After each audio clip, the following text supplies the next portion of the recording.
CMA Balwinder Singh, sir, President of the Institute of Cost Accountants of India.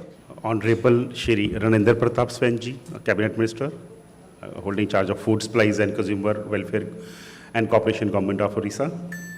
Honorable Shri Padmanabha Beraji, Cabinet Minister, holding charge as Planning and Convergence, Commerce and Transport, Government of Orissa.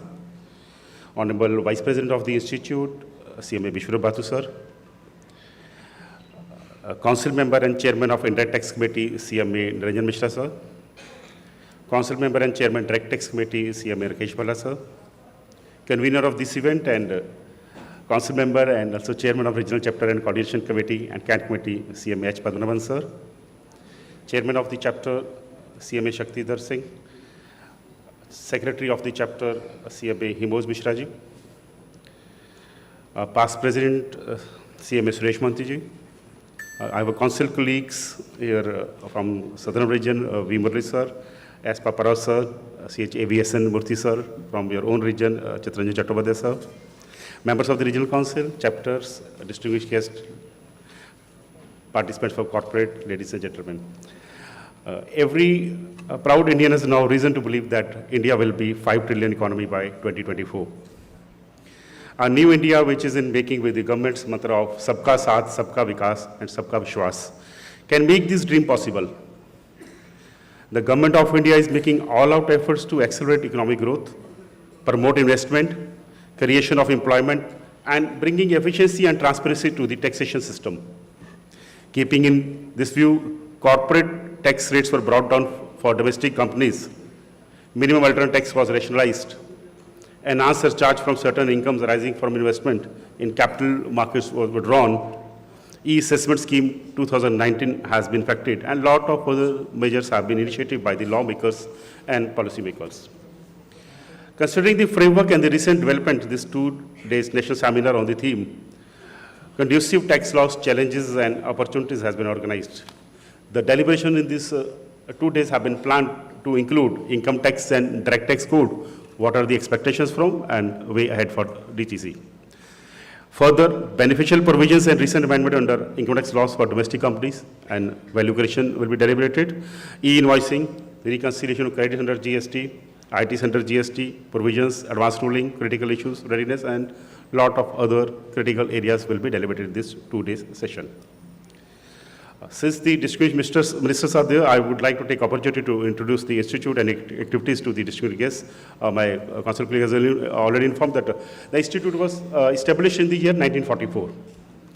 In the 1959, it was finally established under an act of parliament and is being administrated presently by the Ministry of Corporate Affairs. It acts as a statutory professional body to impart education and training in the field of cost and management accountancy.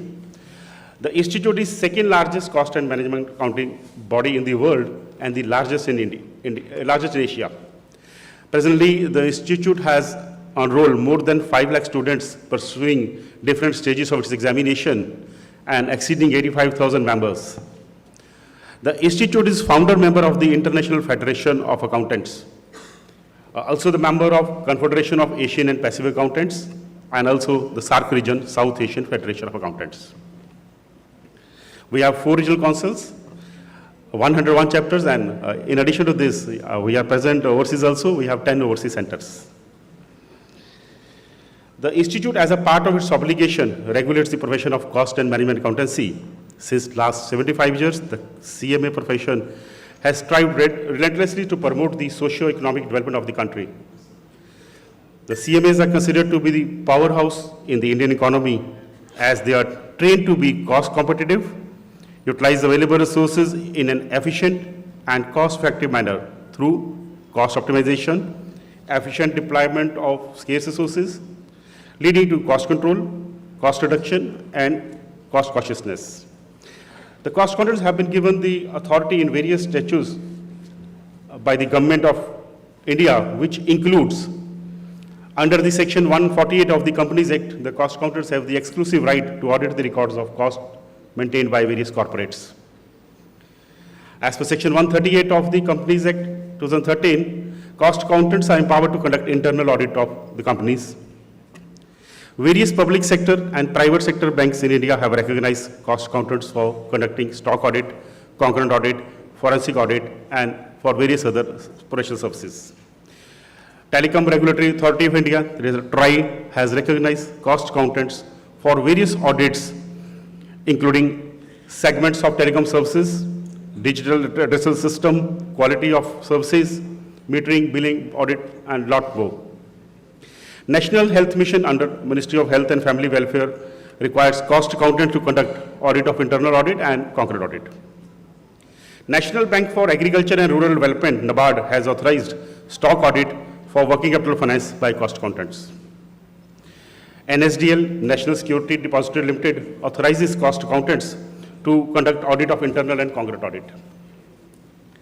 Some state governments have authorized cost accountant to conduct special audits, that is cost audit, performance audit of cooperative societies under their respective state cooperative acts. Some state governments have also authorized cost accountant to conduct financial audit of cooperative society. In respect of Orissa, the file is already pending with this, your government, sir. SEBI has authorized half-yearly internal audit of stockbrokers and credit rating agencies. SEBI has also authorized internal audit of registers to the issue share transfer agents.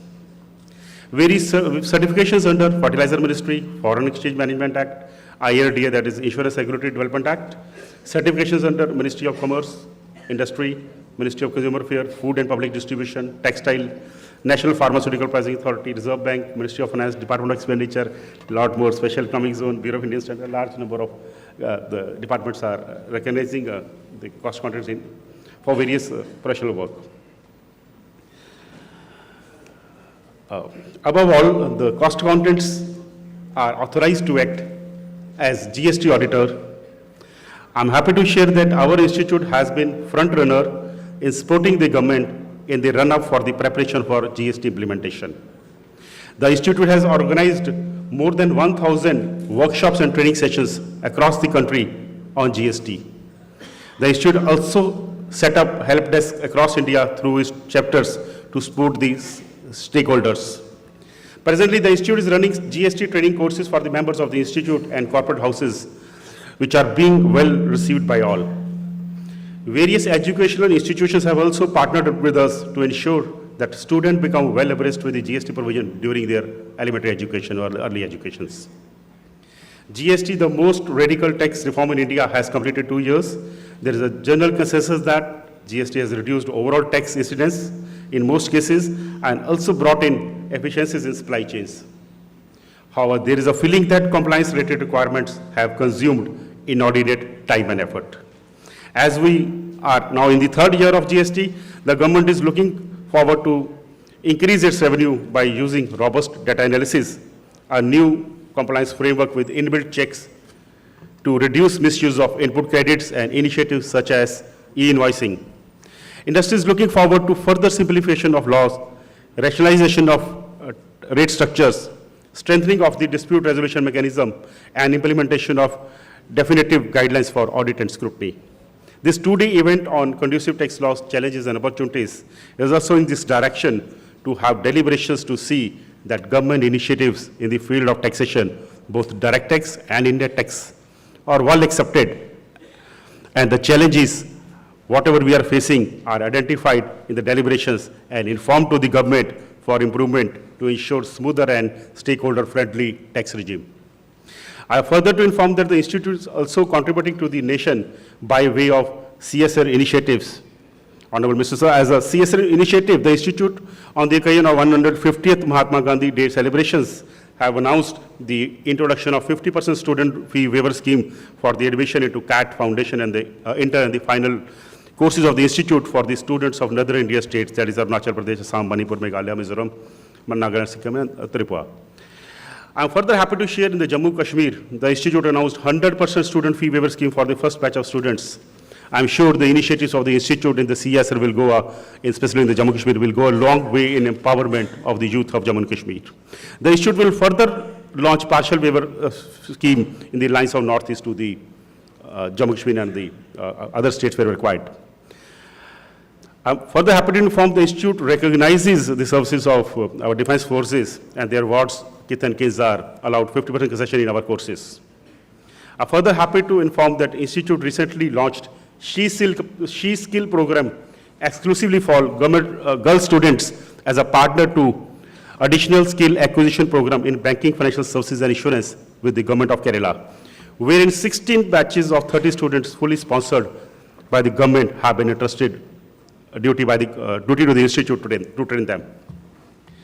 I would further like to inform the institute recognizes the corporates for their performance in cost management. I'm pleased to inform the institute recently conducted award presentation ceremony for the Cost and Management Awards, 16th Cost and National Awards, which were presented by the Honorable Minister Shri Anurag Singh Thakur. And the 2019 awards are likely to be announced this month only, and I would request the corporates and my colleagues listening here must ensure that more and more participants come there to seek their applications under the awards for the 2019 for the best cost and management accounting practices. Further to inform that the goal of 5 trillion economy set by the Honorable Prime Minister of India, we as a cost accountant have to play a pivotal role, wherein as a cost control, we are the expert, optimal utilization resources, we are there, and this 3-day event, Global Summit 2020, will be in New Delhi, 9, 10, 11. We have already requested the Honorable Prime Minister of India to inaugurate the event, and we are expecting it will be done so. With this, I conclude and hope today's deliberation and tomorrow's deliberation will go a long way in further bringing efficient tax systems. And with this, I conclude. Ladies and gentlemen, thank you for a patient hearing, and I wish all success in all your endeavors.